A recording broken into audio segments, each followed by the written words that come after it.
Soccer fans, here we are. This is Nick for Sons of a Pitch Soccer Central. Thanks to everyone on the live stream who noticed real quick that there were some technical difficulties. I guess that happens when you share an office with 3 small children and the mic gets unplugged from your laptop, as well as all your settings get thrown off when you're trying to quickly reset. So as I was saying to an audience of myself, in this episode, we are going to recap the USMNT's game against the Dutch, their final game of this World Cup. We're going to look back at some of the good things they did during the knockout round, as well as take a look forward as to what the federation and the squad and the players need to improve on before we play host to the world in 2026. And in the second half of the show, we are going to take a look at some of the MLS transfers that have been occurring, and we'll get you up to speed on everything happening for your team,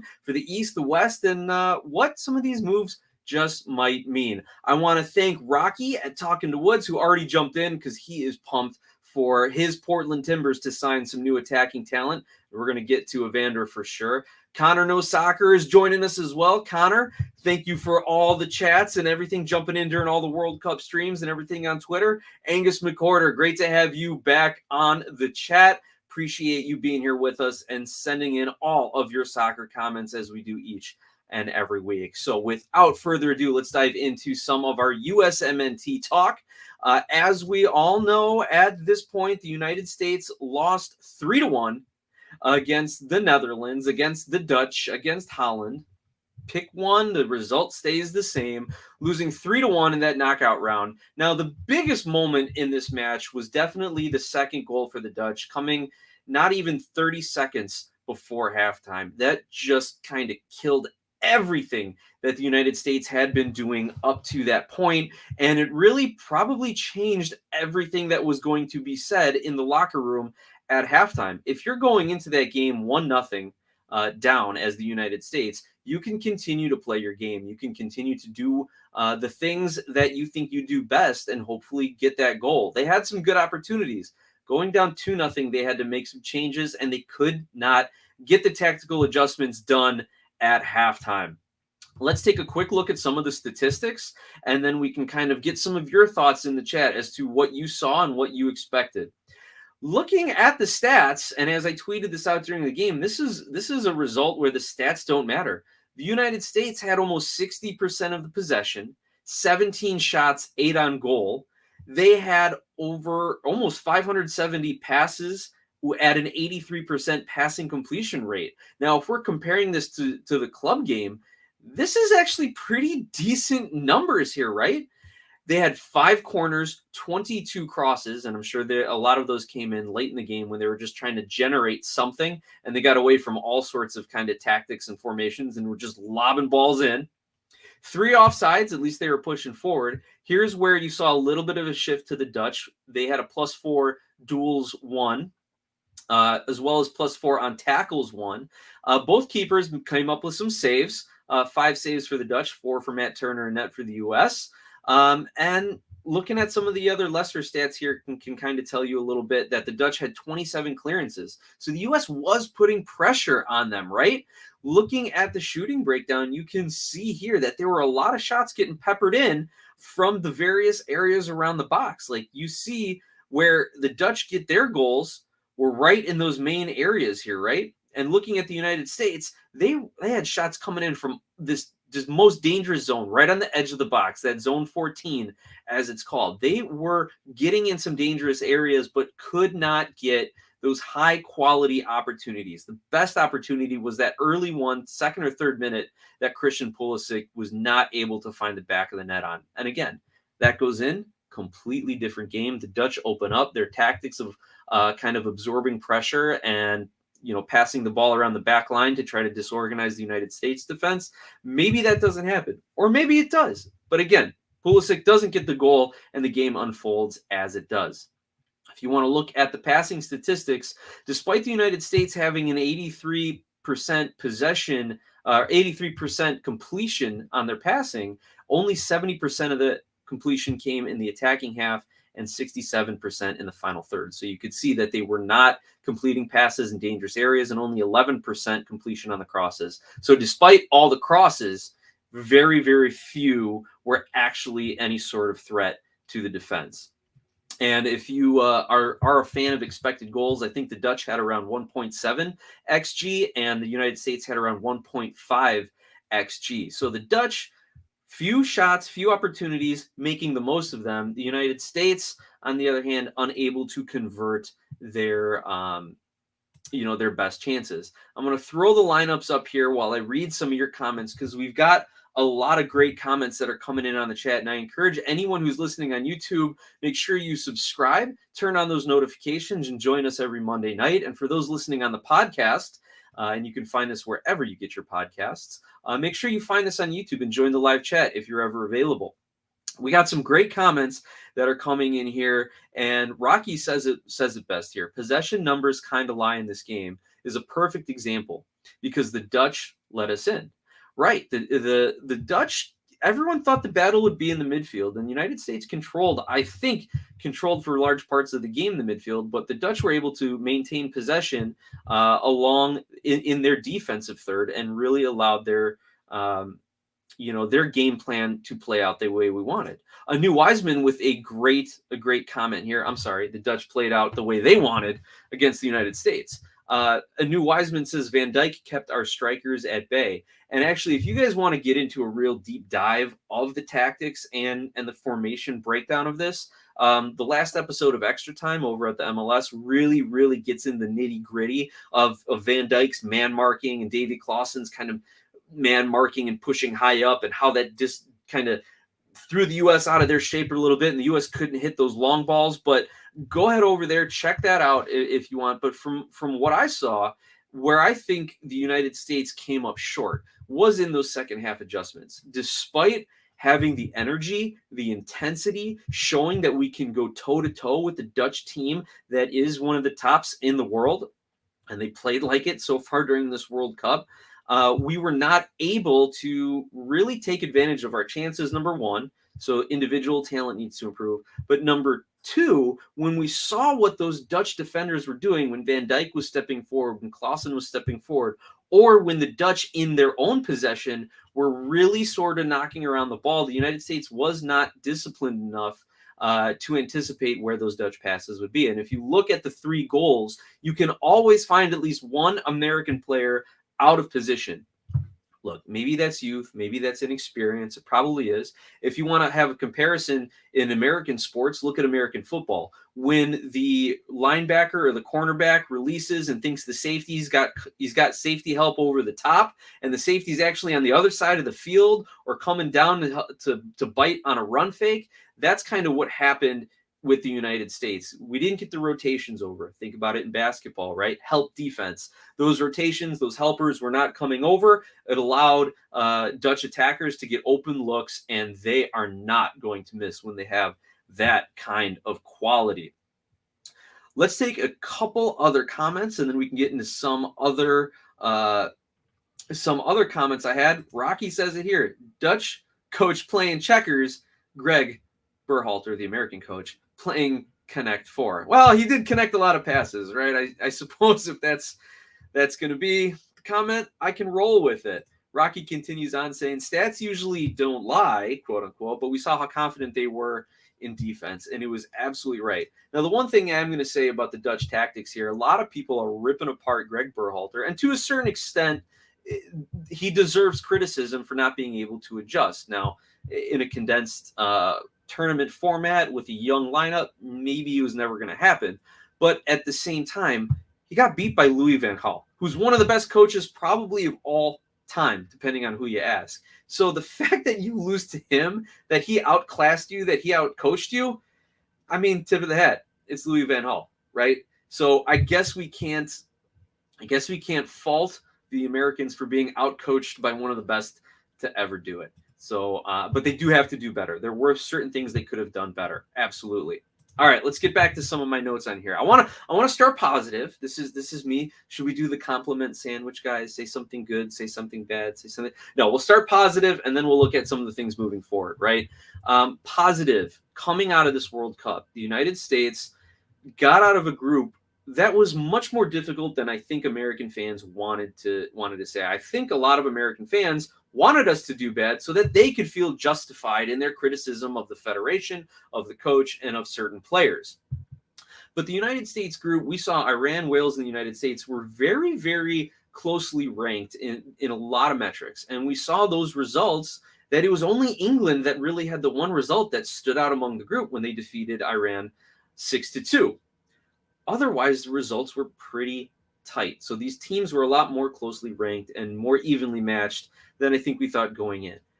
And then to go up toe-to-toe with the Dutch and be in it for about 40-ish or so minutes, that is experience that this young American squad and this U.S. Soccer Federation that pretty much hit the reset button in 2019 is going to take with them for the next World Cup. The other thing is you're never going to get this kind of experience playing in CONCACAF, and I've seen a lot of people calling to try and get the United States to go play in the CONMEBOL tournament, the South American tournament, to get some additional experience there. Also, I'd love to see the Confederations Cup come back, and maybe if the United States is winning gold cups, then they could get into that. Now, the Confederations Cup has been canceled by FIFA. I think COVID really sealed that. I don't know if they ever planned on doing one prior to 2022 Qatar, but COVID definitely squashed all plans for that. FIFA said they want to concentrate more on the club game, Club World Cup, give the players more times with their club teams. Okay, fine, but then you're also talking about biennial World Cups and expanding the field to 48 teams. Like none of that really makes sense to me. None of that seems consistent to me. So I think FIFA was just looking for an excuse to kill the Confed Cup. Maybe Qatar complained about having to host it, or that they couldn't host it and get their stadiums built a year ago. I hope it comes back. I hope it gives the United States an opportunity to get some more high quality international matches. Yeah, I think that would be great. More experience. The other thing we got out of this is confidence. And we talked about matching up toe-to-toe with the Dutch, the English. Yes, we didn't get the results we wanted. But first of all, the U.S. wasn't going to win the World Cup. There's no way they're going to beat the Netherlands and then Argentina and then teams like France or Brazil or England in the final if it came to that. Probably not. So we weren't going to win the World Cup. At some point, we were going to lose, guys. I think that's just me being realistic in it. So we ended up losing, but we showed that the United States isn't going to play the bunker and counter and maybe get lucky on a set piece like we used to. We can come out and we can show that our tactics, our formations, and the skill level is at that higher level. I remember a couple years back, U.S. was getting ripped apart because everyone said they can't play a possession style. They don't have the players to do it. Well, they did it this World Cup. They got out of the group and for just about one half went toe-to-toe with the Dutch. Also, the other positive I'm going to take away is the ability to identify both dual national talent and young talent. We saw Jedi Anthony Robinson really come into his own and get a lot of opportunities. We saw Yunus Musa and Josh Sargent kind of develop. Musa, we got that dual national ability, and he got every opportunity to excel. Sargent had his ups and downs, and the U.S. coaching staff took a lot of criticism for not having him in more. But when push came to shove, he was the guy in the World Cup for us, at least in the starting lineup, maybe not the guy to score the goals. But anyway, they're identifying certain talent. This is the largest player pool that we have seen in decades, if ever, in the United States Soccer Federation, right? So they had to pick and choose their guys. They had to cut it down to 26. We saw the ability to identify certain talent. Now, on the flip side, on the negative takeaways, they need to identify more talent. They need depth. They need strikers. The strikers, I don't think, have scored, other than Ricardo Pepi's hat trick against some Caribbean team. I don't think the strikers have scored nearly as many goals as the midfielders and wingers combined. So that's a problem. So those are some of the negative takeaways, things we have. Let me use my corporate speak. Areas of growth, places we can improve upon in the future, right? Okay, those were areas we stunk this last cycle, and we definitely can find more talent moving forward. Some of the other negative takeaways I get out of this World Cup are that the fans are engaged, which is positive, but it's mostly negative engagement. Just go on Twitter for 5 minutes, search the hashtag USMNT or Berhalter out, and you'll see what I mean. Also, the other takeaway, we need better competition than CONCACAF. Now, COVID really screwed that up. And even though I like the Nations League format, having these kind of smaller CONCACAF nations have to work their way up, it'll help develop them.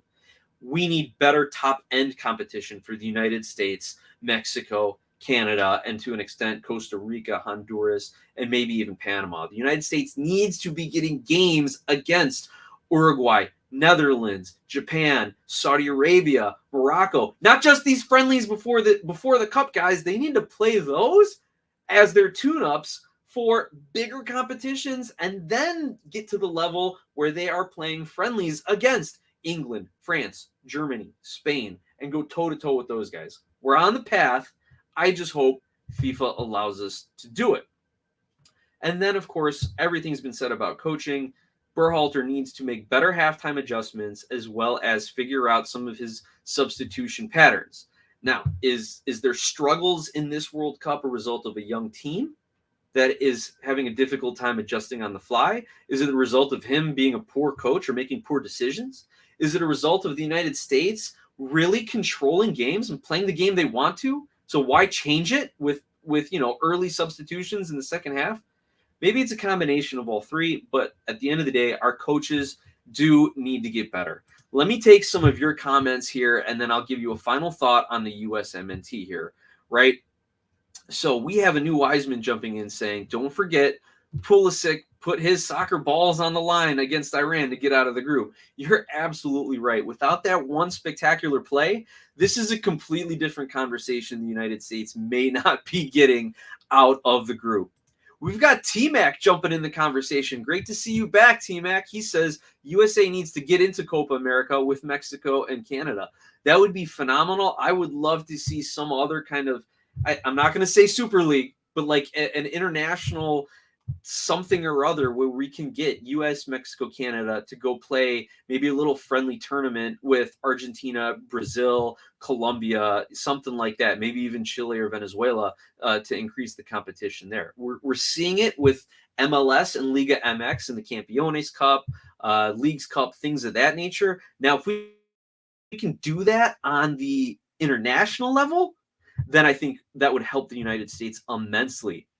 Angus McCorder says we need a more flexible coach who can adjust to his talent pool. See, that's interesting, and that's a big point of contention and comment and criticism, Angus, and I'm glad you brought it up because at the beginning of Gregg Berhalter's tenure, it was we need to develop more talent. We need to be able to play a better style. We need to be able to play a style of soccer that can compete with the big boys because you can't just bunker and counter against some of the major footballing nations that are out there because they are too good.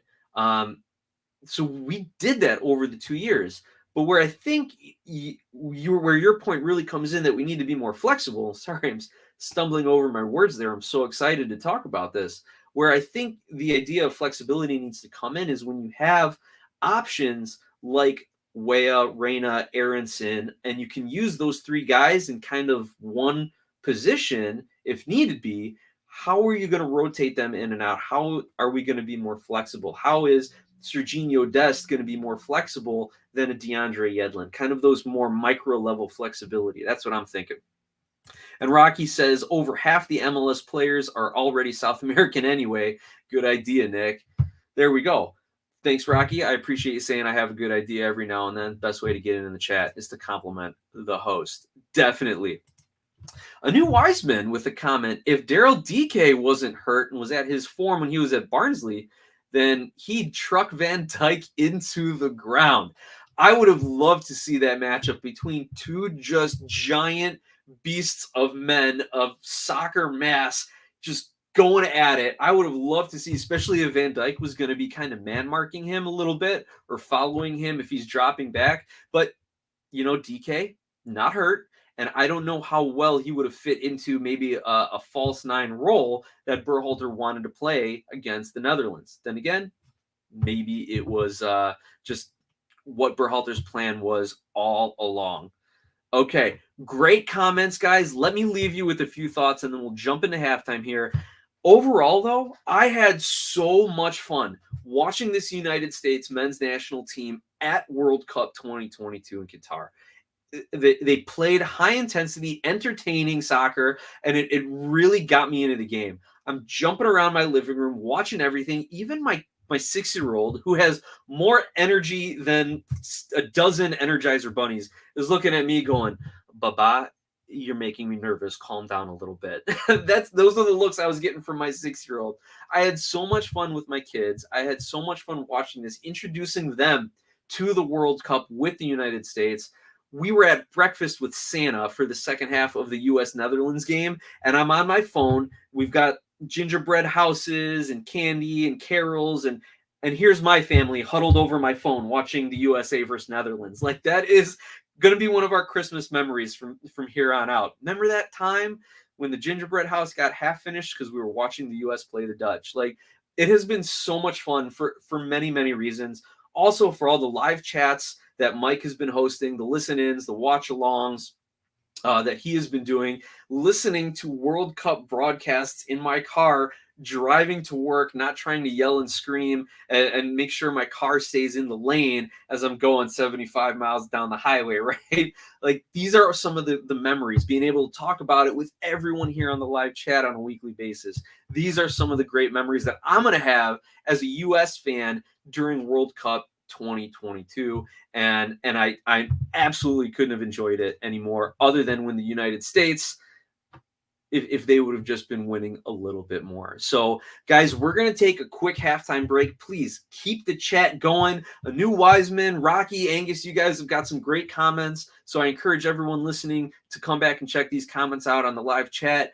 Daniel Young is back in the chat. Daniel, glad to see you. You're right. Evander is a good signing for Portland. We're going to talk about that in a little bit. So we'll be back after a short word from our sponsors. If you're on YouTube, hang tight for about 30 seconds or so. And if you're on the podcast, please make sure you get out to 7-Eleven, buy a bottle of Skira Icelandic spring water, and stay tuned for a Chicago Fire update from our good friend, longtime supporter of the show, John Donovan. We'll be right back after this.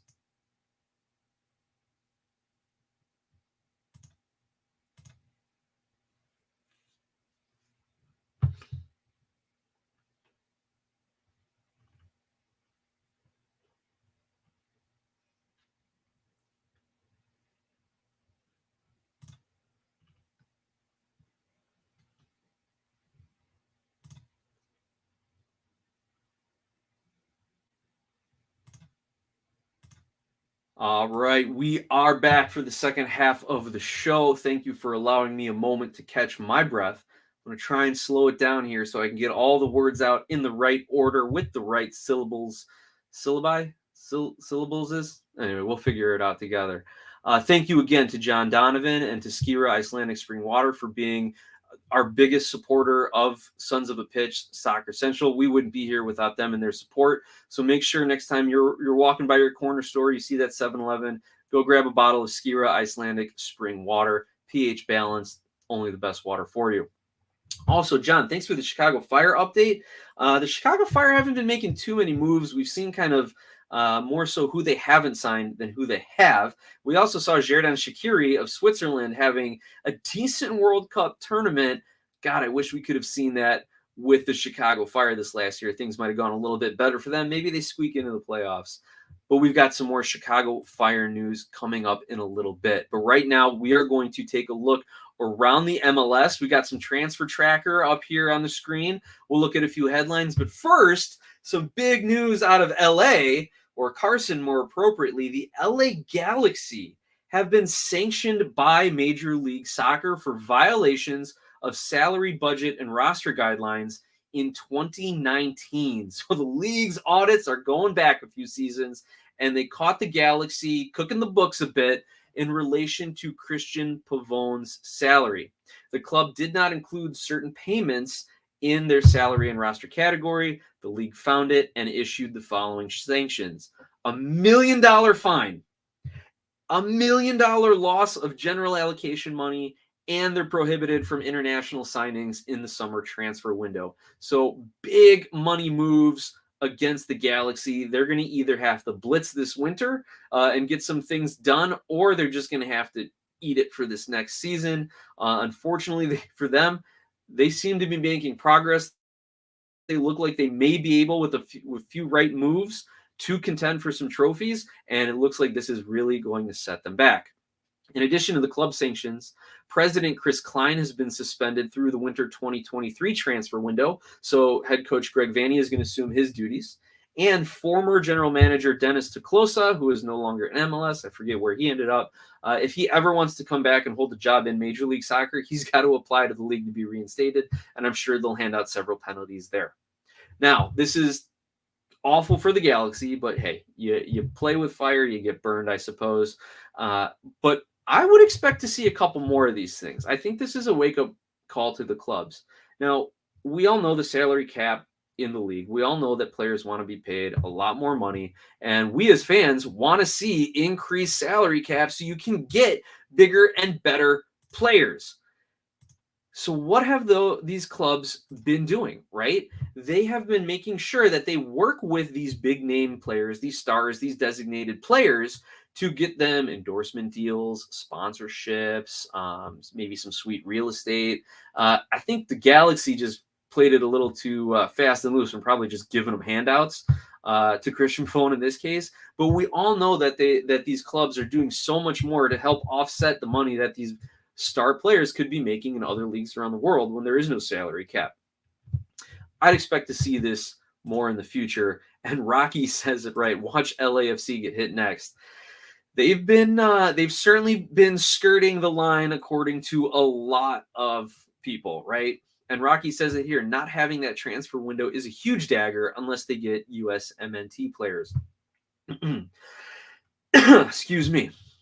So let's continue on with some of the transfer news here. As you can see, we mentioned it last week. As you can see, you can't see, it's below the fold already here. We mentioned it last week that CF Montreal player Alistair Johnson and Canadian men national team player Alistair Johnson was in talks with Scottish club Celtic, and that deal has been completed. We have now seen a couple of players get over to the Scottish League. Cameron Carter-Vickers, even though he didn't come up in MLS, he is currently playing for Celtic. But now we've got Alistair Johnson over there. We saw Chris Mueller, currently of the Fire, formerly of Orlando City, go over with Hibernian. His tenure there was short-lived and unproductive. So hopefully Alistair Johnson can make it work out. Nashville, though, Alistair Johnson, formerly of Nashville before Montreal, does have a 10% sell-on fee. So we'll wait and hear what kind of dollar signs come out of there. But right now, the transfer market website has Alistair Johnson valued at around $6 million. So, hey, 10% of that, not too shabby if you're Nashville. Also, some just odd news. This really kind of shocked me, and then I remembered that Bruce Arena is the coach of the New England Revolution, and that he signed a old hurt Josie Altidore recently. The New England Revolution have signed Bobby Wood, and again, did they not learn anything from Josie Altidore? I was a fan of Bobby Wood when he was in his prime, but considering he couldn't do anything to help a struggling RSL team the last few seasons, I don't know what kind of a difference he's going to make with New England. Maybe Arena just wants to help some of his old players get a few more bucks before they hit retirement. A lot of transfer news is coming out of Orlando. Last episode, we saw a lot of different moves that Orlando's made. They continue to do so. Orlando City signs 17-year-old homegrown Fabian Loyola. He's a U.S. youth international and spent a large part of last season with Orlando City B. So look to see him on the senior team. Look to see him getting some minutes. João Moutinho has left Orlando City. He's going to Serie A club Spezia on a free transfer. And Spezia just missed relegation. They were 17th out of 20 in Serie A last year, so they are looking to kind of shore up some talent. So that should be a great move for João Moutinho. They also signed defender Kyle Smith to a one-year deal with a second-year option in 2024. Now, Smith, this is probably one of the most indicative signings of what Orlando City's trying to do. They get him on a one-year deal with an option. He's 31 years old, 61 starts, 95 appearances in the last 4 seasons for Orlando. They're looking short-term in certain areas. They're trying to get offense. We've seen some different signings. We saw Mauricio Pereira dropped down from a designated player to a TAM deal. We now see Kyle Smith getting signed for a 1-year deal. Now, it could be good for Smith. If he plays well enough with Orlando City, then he can get some sweet money in free agency next season. But you see, I think Orlando City is really trying to just kind of slap something together on defense and then really go for offense. We'll see who else they sign and if they fill their DP spots. Dallas, with some news, they sign former LAFC defender and MLS Cup champion Sebastian Ibeagha.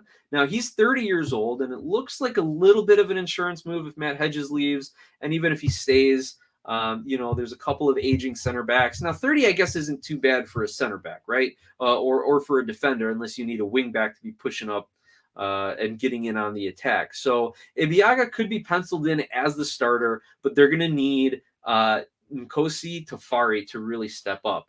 I think I said that name right. Maybe that's just the American soccer guy and me butchering foreign names here. But Nkosi Tafari is going to need to step up. He's kind of their young 25, 26-year-old, I think, center back who needs to have a really good season for them. Let's take a look at a few more things. We're going to stay in the Western Conference here. Sporting Kansas City re-signed Graham Zusi, Roger Espinoza, and Andrew Fontes. Now, as an MLS fan, I love this. I love these guys. They're household names. Zusi's an MLS legend, kind of, borderline USMNT legend. And Espinoza is one of the greats in SKC. And those two guys, along with Fontes, are going to provide some culture continuity as the club looks to rebuild. The problem is Zusi's 36, Espinoza's 36, and Fontes is 33 and on a 2-year contract. So I'm starting to worry what SKC's plans are for the future. They're going to keep their aging veterans around for another year or two. Their best players who are supposed to be their strikers like Pulido and Gadi Kinda are not really working out due to injuries. And at some point, they've got to replace 36-year-old goalkeeper Tim Melia. So this could be a rough year for Sporting Kansas City. Let's take a few comments here, and we'll get back into some of the other transfer news. Brother BKL is jumping in. Salutations, everyone. Let's talk about it. BKL, we have been talking, brother. Glad you made it.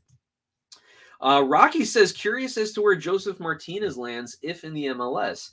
I mean, he's got a great reputation in the MLS. If anything, he's going to sell some jerseys and get fan interest. So it would not surprise me one little bit to see him playing maybe at like a San Jose.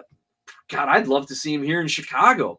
They definitely need the striker help, and him teaching John Duran, another young South American, that would be fantastic. I'd love to see Joseph Martinez here in Chicago. The buzz would be incredible.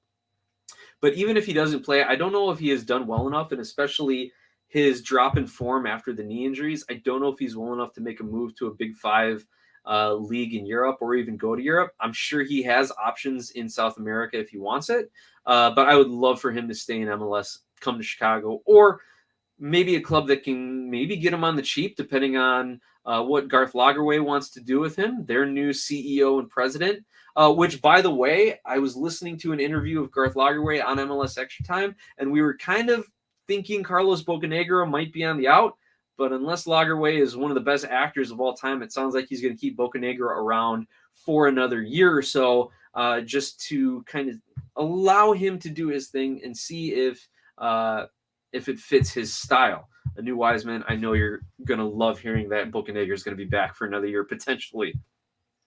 Now, New Wiseman does say Charlotte got that one striker that Atlanta was looking to replace Joseph Martinez before backing out. And here we go. Here's the article right on here. Is that Enzo Copetti? Charlotte reached verbal agreement to sign Enzo Copetti. We'll pull that up and we will jump in and see. Now, Rocky proposes a DP to DP trade is about a 20% drop, so the players don't like it. Interesting, Rocky. Interesting that you're able to pull up some of those numbers. I like it. Well, anyway, here is Charlotte's trade that I think a new Wiseman was talking about, or they're signing. They have reached an agreement with Racing Club to acquire forward Enzo Copetti. The deal would be about $6 million, it's being reported. He's a 27-year-old player, 21 goals in 47 games. From, I think that's the Argentine league. Correct me if I'm wrong out there, guys. My South American club soccer knowledge is a little bit lacking. Oh, yep, here it is. They came in second, his club, 2022, the Argentine Primera División. So he is going to be a great addition to the attack of Charlotte FC. All right, getting back to some of the other news, I said we'd talk more Chicago Fire, and here we are. First of all, a little trivia here with player Xherdan Shaqiri. He has now scored in 3 straight World Cups. Very, very few players have done that, including some of the greats, Messi, Ronaldo, etc.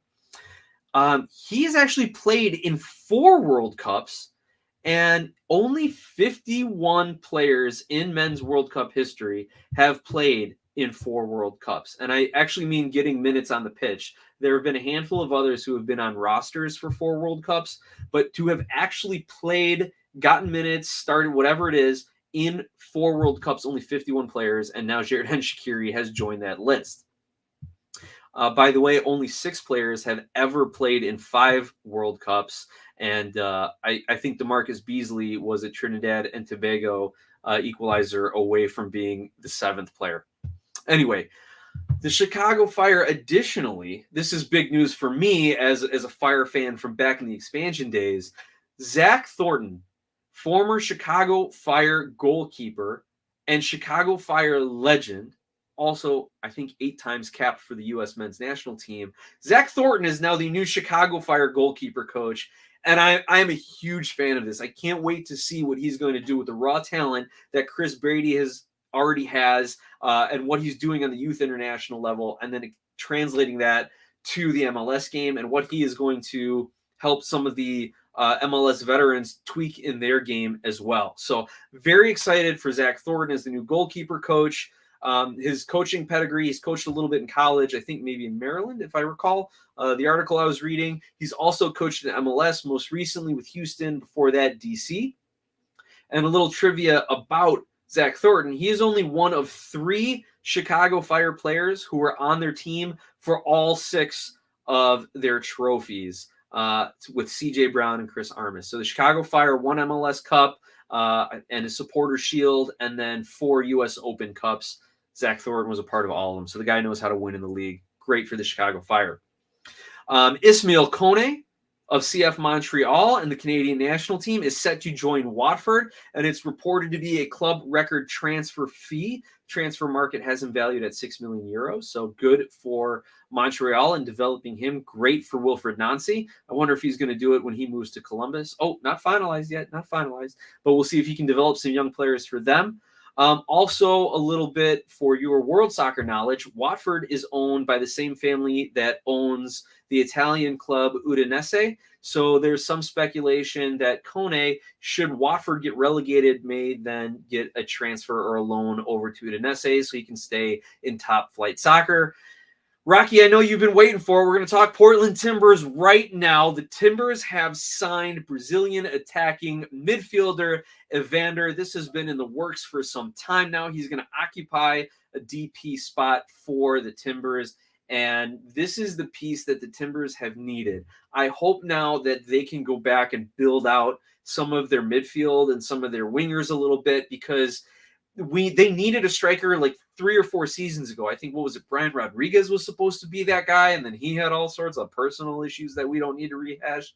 But they finally get their striker and or attacking midfielder, and now hopefully they can rebuild that midfield. Hopefully Eric Williamson stays healthy for the season and is just handing out assists to Evander as he is making his slashing runs and firing rockets from 25 yards out or so. A little bit about Evander. He's 24 years old. He's got 50 goals and 38 assists in 167 appearances for Danish club FC Midtjylland. Again, that's within league play. That's within tournament play, Champions League. He has Champions League experience, and I think he scored a Champions League goal as well. So let's go offense. Let's go Portland for getting their offensive player here. And in a final bit of here, Rocky, let's get your comments here, man. He says, I had to look it up when Blanco was wanting to leave last year. Claudio Bravo of the Timbers has just deleted all his Instagram posts. you know Instagram journalism is a real thing, Rocky, and he is breaking it here on our channel first. Thank you for that, Rocky. So there's definitely going to be some shakeup in Portland, it looks like. And Evander maybe was the first domino to fall, and now the rest of the Timbers front office can kind of take shape with their roster. Stay tuned, and if you guys don't already, make sure you follow Rocky on Instagram at TalkNDaWoods. And he's got all the great Timbers content, and he just got press credentialed. So make sure you're following along, because you know you're going to get exclusive things from Portland Timbers press conferences right there. So we got it. Also, Brother BKL says exclusive James Sands was back in New York and at the facility recently. Still wants to test himself in Europe. Rangers haven't reached out to make his move permanent yet. Rangers being the biggest Scottish club up there with Celtic, depending on who you ask. Rocky continues on with Portland saying the front office drama is still up in the air, so anything can happen. And when anything can happen, it's always fun for people who follow the league. Last bit of transfer news, and we'll start to wrap tonight. Still no Messi deal to the MLS. He's still under contract with Paris Saint-Germain through 2023, so we'll see. Anyway, that's everything. I want to thank everyone who's jumped in the chat. If you want to support the show, you can do several things. You can watch the ads, click an ad. You can share the link. You can like, comment. All these things help us move up in the YouTube algorithm rankings. You can go look at some of the shorts we've put out. Heck, just put our playlist on repeat and set the playback speed to like 2 or 3 times and just let her roll. We appreciate it. Also, we've started a website and we have started a blog. The links to those are in the About section on our YouTube page. Make sure you go check all of that out. If you want to get involved more with Sons of a Pitch on a sponsorship level, we do have sponsorships available for the blog and for the website, as well as some of our social media content. You can reach out to us via email, sonsofapitchsoccer@gmail.com, or at SOPsoccer on Twitter. Direct messages are open. Thank you to everyone. You can also leave super chats and super thanks here via YouTube if you love what we're doing, even if it's just 99 cents. If you only kind of like what we're doing, we're happy to receive the support in any way, shape, form, or amount it comes. But especially thank you to John Donovan, Skira Icelandic Spring Water, for your support, and all of our listeners out there on YouTube and on the podcast, because without you, I would just be a dude talking in my basement, and my wife already thinks I'm goofy enough with soccer, so we don't need to add to that right there, right? All right, everyone, enjoy your evening. Stay tuned for a lot more soccer content, and we will be back next week.